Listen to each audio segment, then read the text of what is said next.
That's false. A lot of times contractors get desperate and they go after the cheapest quote from a sub, or they go after the cheapest material. As an owner, I'm sure that at some point that project or that building that has been built will come back and haunt them. I've seen many times where there have been years where general contractors, there may be 15 people bidding on a job and they are just cutting each other's throat to get the job. They should have stayed at home, stayed on the front porch and not even worried with it. What they learn is that if they end up with the job, they probably got losses there that they didn't realize that they made on their estimates. And even as the owner, they end up with a project that's had corners cut on it, with a bad product. Yeah, that's a false statement.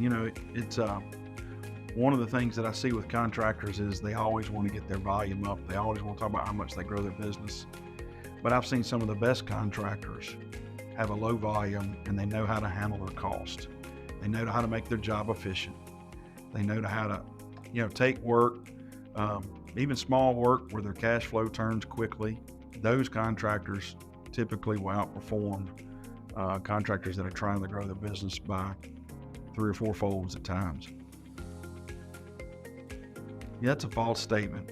You just can't look at what cash is in the bank or what receivables you have outstanding. Who knows to say how much your liabilities you have on the books, or what's cash you've been paid that the work hadn't been done yet.